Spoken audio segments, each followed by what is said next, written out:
Hi hello నమస్తే అండి. నేను మీ లక్ష్మీ చౌదరిని. వెల్కమ్ టు మిస్టీ మధురిమలు Telugu audio stories. Hrudayadatri part 92తో మీ ముందుకు వచ్చేసాను. కథలోకి వెళ్లే ముందు ఎప్పట్లాగే రిక్వెస్ట్ వీడియోకి లైక్స్ హైప్స్ ఇచ్చేయండి యార్. దానివల్ల కథ మరింత మందిలోకి రీచ్ అవుతుంది. ఇక కథలోకి వెళ్ళిపోదాం. భువి వదలండి అని దేవుడి నుంచి విడిపించుకోవాలని చూస్తుంటే, మరి నీ కటీఫ్ అనే మాటను వెనక్కి తీసుకుంటావా అని మేడం మీద పెదాలు నిలుపుతాడు. దేవు చుట్టూ చేతులు వేసి అతని గుండె మీద తలవాల్చి, మీ మీద నేను అసలు కోపంగా ఉండగలనా? మీకు తెలిసి కూడా కావాలని కాకపోతే అని అంటుంది భువి. భువి తల మీద ముద్దు పెట్టి, నిన్నటి నుంచి నిన్ను చాలా మిస్ అవుతున్నా. నువ్వెదురుగా ఉన్నా నీ టచ్ మిస్ అవుతున్నా. ఏం చేయమంటావు మరి? నువ్వు నాకు డ్రగ్లా మారిపోయావు. గంటకొకసారన్నా నిన్ను హక్ చేసుకోకపోతే ఉండలేకపోతున్నాను అని దేవ్ అల్లరిగా అంటాడు. ఇలా అయితే కష్టం. అబ్బాయి గారు ఆఫీస్లో ఉండాలి రోజంతా. అప్పుడు ఏం చేస్తారు? అందుకే కదా ఈ అమ్మాయి గారిని కూడా ఆఫీస్కి తీసుకెళ్ళిపోతుంది. అంత లేదండి, ఇక నుంచి ఆఫీస్లో no huggings no kisses, only work అక్కడ చేసేది. పర్సనల్ పనులు ఏమీ ఉండవు ఇంకా అని అంటుంది భువి. అంత సీన్ లేదండి మేడం గారు, అక్కడ నేను చెప్పినట్టే జరుగుతుంది. మీరు అలా అంటే నేను రిజైన్ చేసేసి బుద్ధిగా హౌస్ వైఫ్ లాగా పొద్దున ఆఫీస్కి వెళ్ళిన భర్త కోసం సాయంత్రం గుమ్మంలో ఎదురు చూసే భార్యలా మారిపోతా. నాతోనే ఉండమని చెప్తుంటే అంత ఎదురు చూసే అవకాశం నీకెందుకు? మీతో ఉంటే వర్క్ జరగదు, ఓన్లీ రొమాన్స్ జరుగుతుంది. అందుకే మీరు ఆఫీస్ చూసుకోండి, నేను ఇల్లు చూస్తుంటాను. బుద్ధిగా వర్క్ చేసుకొని ఇంటికి రండి.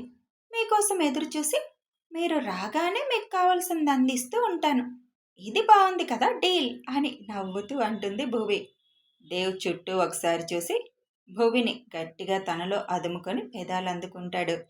ఎవరైనా చూస్తారని భయంతో భువి దేవ్ వీప్ మీద కొడుతూ ఉంటుంది. 2 నిమిషాలకి కానీ వదలడు దేవ్. మీకు అసలు సిగ్గు అనేది లేకుండా పోతుంది. ఇలా ఎవరైనా చేస్తారా? ఇక్కడ ఇంట్లో పెద్దవాళ్ళందరూ ఉన్నారు. ఎవరైనా బయటకు వస్తే అసలేంటి మన పరిస్థితి అని కోపంగా అంటుంది భువి. నువ్వు ఇప్పుడు నీ సౌండ్ బాక్స్ ఆపకపోతే మళ్ళీ క్లోజ్ చేయాల్సి వస్తుంది నేను. ఇలాగే బెదిరించేస్తూ ఉండండి, ఇంక వదలండి నన్ను. వదులుతాను కానీ తొందరగా నాన్న మన మధ్యకి రావాలంటే ఏం చేయాలి ధాత్రి అని అల్లరిగా అడుగుతాడు. దేవ్ మీకేదో అయ్యింది అంటూ సిగ్గుపడుతూ దేవ్ గుండెల్లో తల దాచుకుంటుంది భువి. ఇప్పుడు నేనేమన్నాను? తొందరగా నాన్న కావాలంటే ఏం చేయాలో అని అడిగాను. దానికి నాకేమవుతుంది? ఇంకా ఆపండి దేవ్ గారు, ఏమీ తెలియని చిన్న పిల్లవాడిలా మాట్లాడుతున్నారు. పదండి ఇంకా లోపలికి వెళ్దాం అని అంటుంది భువి. వెళ్దాంలే కానీ మనం ఒక 10 రోజులేటన్నా వెళ్దామా? కొంచెం పగలు రాత్రి హార్డ్ వర్క్ చేసైనా నాన్నని తీసుకొచ్చేద్దాం అని ఒంటిగా అడుగుతాడు దేవ్. బాబోయ్, ఇంకా నా వల్ల కాదు దేవ్ గారు అని దేవుకి చక్కలిగిలి పెట్టి దేవ్ చేతులు వదులు చేయగానే అక్కడి నుంచి పరుగున లోపలికి వెళ్ళిపోతుంది. దేవ్ నవ్వుకుంటూ, నిజంగా నువ్వు ఎదురుగా ఉంటే నాకు ఇంకే ఆలోచన ఉండదు ధాత్రి. మనసు ప్రశాంతంగా మారుతుంది. అందుకే నీతో ఈ అల్లరి అనుకుంటూ లోపలికి వస్తూ ఉండగా సిఐ ఫోన్ చేస్తాడు. ఫోన్ చూసిన దేవుకి సిఐ నుంచి ఫోన్ రావడంతో ఈ టైంలో ఈయనెందుకు చేస్తున్నారని ఆలోచిస్తూనే ఫోన్ లిఫ్ట్ చేస్తాడు. చెప్పండి సిఐ గారు, ఏంటి ఈ టైంలో చేశారు అని అడుగుతాడు. మీకు చెప్పకూడదని అనుకున్నాను, కానీ మీకు చెప్పాలి, తప్పదు. నిన్నటి నుంచి ఆ ఉమ సరిగ్గా తిండి తినడం లేదు. ఈరోజు ఉదయం కానిస్టేబుల్ బలవంతం మీద 2 ఇడ్లీలు తిన్నదంట. తర్వాత మళ్ళీ అన్నం ఇచ్చినా తినలేదంట. మీతో ఫోన్ మాట్లాడి నేను లోపలికి వెళ్ళేసరికి ఆవిడ గారు కళ్ళు తిరిగి పడిపోయింది. డాక్టర్ని పిలిచి టెస్ట్ చేయిస్తే ఇది తినక నీరసం వచ్చి పడిపోవడం కాదు, ఎందుకో నాకు కొద్దిగా అనుమానంగా ఉంది అని టెస్ట్ కోసం బ్లడ్ శాంపిల్స్ తీసుకొని వెళ్ళారు. డాక్టర్ని మామూలుగా అడిగితే ఆవిడేదో కాస్మెటిక్స్ బాగా ఎక్కువ వాడినట్టున్నారు, ట్యాబ్లెట్స్ కూడా వాడినట్టు ఉన్నారు.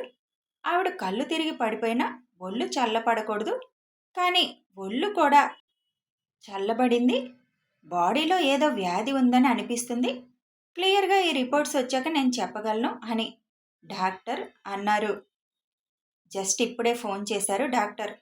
ఆవిడకి క్యాన్సర్ అని స్టేజ్ 3లో ఉన్నారని. అది కూడా ఇప్పుడు జస్ట్ నార్మల్ టెస్ట్ చేశారు. దాంట్లో ఇది తేలిందంట. అసలు టెస్ట్ రిపోర్ట్ మాత్రం 2 డేస్లో వస్తుంది అన్నారు. దాన్ని బట్టి చెప్తామని చెప్పారు డాక్టర్స్. ఇన్ని రోజులు మరి ఆవిడకి ప్రాబ్లం రాలేదా? తెలియడం లేదు.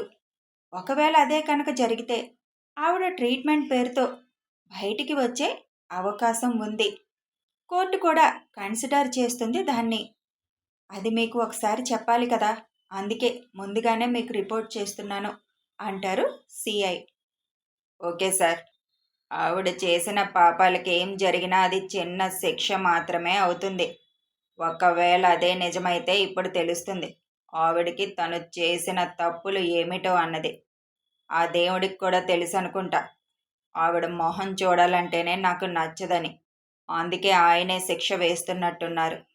ఓకే మిస్టర్ దేవ్, మీరు రేపు వస్తారు కదా, వచ్చాక నేను మాట్లాడతాను అని ఫోన్ కట్ చేస్తారు సిఐ. దేవ్ ఫోన్ తిప్పుతూ చిన్న స్మైల్తో, ఇప్పుడు కదా జీవితం అంటే ఏంటో తెలుస్తుంది దట్ లేడీకి అని అనుకుంటాడు. హలో దేవ్ గారు, ఈ రోజంతా ఇక్కడే ఉంటారా? లోపలికి వచ్చేది ఏమైనా ఉందా అని కేకేస్తుంది భువి. లోపలికి వచ్చిన ఉపయోగం ఏముందండి దాత్రి గారు, అందుకే ఇక్కడే ప్రకృతిని ఆస్వాదిస్తున్నాను. ఆ చీకట్లో ఏం కనిపిస్తుందో ప్రకృతి. గాలి దాత్రి గారు, గాలి, ఫ్రెష్ గాలి, అది కూడా ప్రకృతే కదా. ఇక రండి దేవ్ గారు, మళ్ళీ తెల్లవారే మనం బయలుదేరాలి. తొందరగా తినేసి పడుకుంటే తొందరగా లేచి వెళ్ళొచ్చు. దేవమ్మ నానమ్మ వాళ్ళు వెళ్ళిపోతాం అంటున్నారు.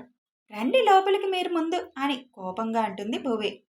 నీకు బాగా కోపం ఎక్కువైపోతుంది దాత్రి, కొంచెం ఉప్పు కారం తగ్గించుకొని తిను అని నవ్వుకుంటూ లోపలికి వచ్చి దేవమ్మ గారి పక్కన కూర్చొని, ఇప్పుడు ఇంటికి వెళ్ళి ఏం చేస్తావు డార్లింగ్? రేపు ఉదయం మేము వెళ్ళాక వెళ్ళండి అని అంటాడు. అది కాదు దేవ్, మీరు కూడా ఈరోజు అక్కడికి రావచ్చు కదా, ఇక్కడ అందరూ ఇబ్బంది పడే కంటే అని అంటారు దేవమ్మ. లేదులే డార్లింగ్, ఇక్కడ నాన్న జ్ఞాపకాలు ఉన్నాయి కదా, ఉండేది ఒక్కరోజే, మళ్ళీ ఎప్పుడు వస్తామో తెలీదు. ఇక్కడే ఉంటానులే, మీరు కూడా ఇక్కడే ఉండండి. రేపు మేము వెళ్ళగానే మీరు అటు వెళ్దురు కానీ. అయినా మాతో హైదరాబాద్ రావచ్చు కదా, ఎప్పటి నుంచి రమ్మని చెప్తున్నాను, కనీసం వస్తున్నారా? మాతో వచ్చేయండి, రేపు తీసుకెళ్తాను అని అంటాడు దేవ్. మీరు తొందరగా మా రాజేంద్రన్ కనేయండి, అప్పుడు వస్తాం అని అంటారు దేవమ్మ. అంటే అప్పుడు దాకా రావా? అది కాదు దేవ్, 2 రోజుల్లో అమెరికా నుంచి పిల్లల గ్యాంగ్ మొత్తం వస్తుంది. ఒక నెల రోజులు ఉంటారు. ఇప్పుడు ఎలా వస్తాం చెప్పు అంటారు దేవమ్మ. ఈసారి వాళ్ళతో పాటు మీరు కూడా వెళ్ళి మొత్తం చూసేసి రండి, అసలు ఈ ఊరు నుంచి కదలరిద్దరు అని అంటారు రఘు గారు. ఇక్కడి నుంచి ఎక్కడికి వెళ్ళినా 2 రోజులు కూడా ఉండలేకపోతున్నాం. పిల్లలు కూడా ఎన్నిసార్లు రండి రండి అని అడిగారు. అక్కడ అసలు ఉండలేమని భయం వేసి వెళ్ళడం లేదు. ఎందుకో ఊరంటే అభిమానం. పుట్టిన దగ్గర నుంచి ఇక్కడే ఉన్నాం, ఇక్కడే పోతే అదో తృప్తి అని అంటారు వెంకటేశ్వర్లు. ఇప్పుడు పోవడాల గురించి ఎందుకులే టాపిక్ కానీ, మీ వాళ్ళు వెళ్ళిపోగానే వైజాగ్ రండి, ఒక నెల ఉండి వద్దురు కానీ అని అంటాడు దేవ్. వస్తాంలే ఈసారి, అసలు మొన్నే వద్దాం అనుకున్నాం కానీ మళ్ళీ వేరే పని పడి ఆగిపోయాం. ఈసారి తప్పకుండా వస్తాంలే. అందరూ కబుర్లు చెప్పుకుంటూ భోజనాలు చేసేసి ఉదయాన్నే లేవాలి అని తొందరగానే పడక సీన్లు వేసేస్తారు. ధీరజ్, ఇవాళ పంతులు గారితో మాట్లాడాను. 4 రోజుల్లో మంచి ముహూర్తం ఉంది. మీ ఇద్దరి పేరు మీద ఆ ముహూర్తమే ఖాయం చేసేయమన్నాను అని అంటారు మమతా గారు. ఇవాళ ధీరజ్ ఆఫీస్లో ఉండగా సిఐ వచ్చి చెప్పిన మాటలు గుర్తుకు రాగానే, సరే అమ్మా నీ ఇష్టం అంటాడు. ఈలోపు నందుకు కూడా ఎవరన్నా మంచి వాళ్ళు దొరికితే మీ పెళ్ళైన వెంటనే తనది చేసేద్దాం అని అంటారు మమత. తెలిసిన వాళ్ళందరికీ చెప్పాను, చూస్తామని చెప్పారు అని అంటారు. నందు సైలెంట్గా తింటూ ఉంటుంది. ఏమిటి నందు అంత సైలెంట్గా ఉన్నావు అని అడుగుతాడు ధీరజ్. ఏం లేదన్నయ్య, కొంచెం హెడేక్గా ఉంది అని 2 ముద్దలు గబగబా తినేసి హ్యాండ్ వాష్ చేసుకొని రూమ్లోకి వెళ్ళిపోతుంది. మొన్న వినోద్ గడ్ ఎదురుపడిన దగ్గర నుంచి అలాగే ఉంది తను అని అంటారు నందు నానమ్మ నేను మాట్లాడతానులే తనతో అని ధీరజ్ తినడం అయిపోవడంతో హ్యాండ్ వాష్ చేసుకుంటూ చెబుతాడు. ఆ వంశీని భోజనానికి ఇక్కడికి రమ్మనొచ్చు కదా, ఒక్కడు ఏం వండుకుంటాడు అని అంటారు మమత. వాడికి ఫస్ట్ నుంచి అంతే అమ్మా, మొహమాటం ఎక్కువ, ఆత్మాభిమానం కూడా ఎక్కువ, చెప్పినా వినడు. అందుకే నేను కూడా చూసి చూడనట్టు వదిలేస్తాను. మా నీతో ఒక మాట చెప్తాను, అది నాకు ఎప్పటి నుంచో ఉన్న ఆలోచన. నీకు చెప్తాను, ఆలోచించి ఒకసారి. నీకు ఇష్టమైతేనే ఓకే అను, లేదంటే లేదు అని అంటాడు ధీరజ్. ఏ విషయం గురించి ధీరజ్? ధీరజ్ వాళ్ళ అమ్మ పక్కన కూర్చొని ఆవిడ చేతులు పట్టుకొని, మన నందుకి వంశీ అయితే ఎలా ఉంటుందమ్మా? వాడికి ఆస్తి లేదనే కానీ చాలా మంచివాడు, బుద్ధిమంతుడు, కష్టం మీద బతకాలనుకునేవాడు, పైగా మన ఇంటి గురించి మొత్తం తెలిసినవాడు. వాడైతే నందుని చాలా బాగా చూసుకుంటాడమ్మా. మనం నందు గురించి ఇంకా భయపడాల్సిన అవసరం ఉండదు. డబ్బా అంటావా, బాగానే సంపాదించుకున్నాడు. ఫ్లాట్ కొనుక్కోవాలని అనుకుంటున్నాడు. ఆల్రెడీ మిగతావన్నీ కొనుక్కున్నాడు కదా. ఒకసారి ఆలోచించమ్మా. ఈ ఆలోచన నాకు ఇప్పుడు వచ్చింది కాదు, ఎప్పుడు నుంచో ఉంది. కానీ మన ఇంటి సంగతి తెలిసి వాడిని మా చెల్లిని చేసుకోరా అని అడగడానికి నాకు నోరు రావడం లేదు. కానీ ఇప్పుడు ఆలోచిస్తుంటే అన్నీ తెలిసిన వాడికే నందుని ఇవ్వడం బెస్ట్ అనిపిస్తుంది. ఇప్పుడే పెళ్లి సంబంధాలు చూసినా మన ఇంటి గుట్టు చెప్పాల్సిందే కదా. చెప్పాక వాళ్ళు ఎలా రియాక్ట్ అవుతారో తెలియదు. నువ్వు ఆలోచించమ్మా బాగా. వంశీని నువ్వు చూసావు కదా. నేనైతే వాడికి ఫుల్ 100 మార్క్స్ వేస్తాను. ఎందుకంటే వాడితో నేను ట్రావెల్ చేశాను. బంగారం అమ్మా వాడు.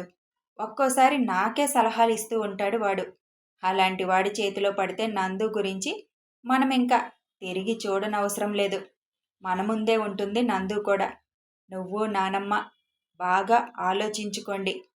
మీ ఇద్దరికీ ఓకే అంటే నేను నందుతో మాట్లాడతాను, తర్వాత వంశీతో మాట్లాడతాను.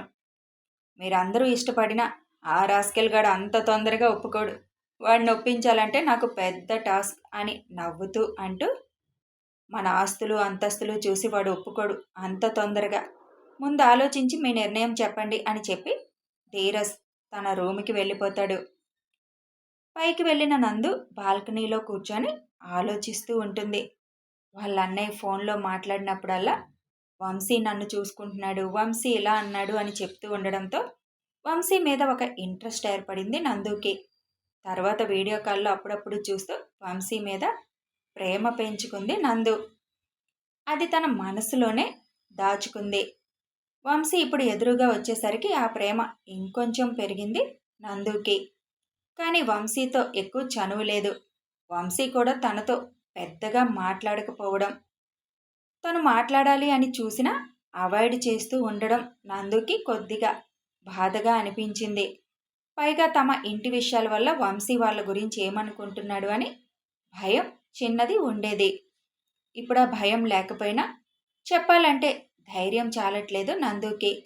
ఇప్పుడు పెళ్లి సంబంధాలు అనగానే ఎలా చెప్పాలో, ఎవరికి చెప్పాలో అర్థం కాకుండా ఉంది నందుకి. అన్నయ్యతో చెప్తే అని ఆలోచిస్తూ, తర్వాత వంశీ గారు ఇష్టపడకపోతే, ఆయన రిజెక్ట్ చేస్తే నేను తట్టుకోలేను, ఏం చేయాలి ఇప్పుడు? మనసులో వంశీ ఉండగా వేరే అతన్ని ఎలా పెళ్లి చేసుకుంటాను? అలా ఆలోచిస్తూనే నిద్రపోతుంది నందు. కథ కొనసాగుతుంది. మరి నందుకి వాళ్ళ అన్నయ్య మనసులో కూడా వంశీని తనకిచ్చి చేయాలని ఉందని తెలిస్తే ఎలా రియాక్ట్ అవుతుందో చూద్దాం. ఇక వీడియో నచ్చితే ఒక లైక్ చేయండి, షేర్ చేయండి, కామెంట్స్ రూపంలో మీ అభిప్రాయాలు తెలియచేయండి. సబ్స్క్రైబ్ చేసుకుని ఛానల్ సపోర్ట్ చేయండి. కొత్త స్టోరీ అక్షరారవింద్ ఇస్తున్నాను యార్, ఒకసారి లుక్ వేయండి.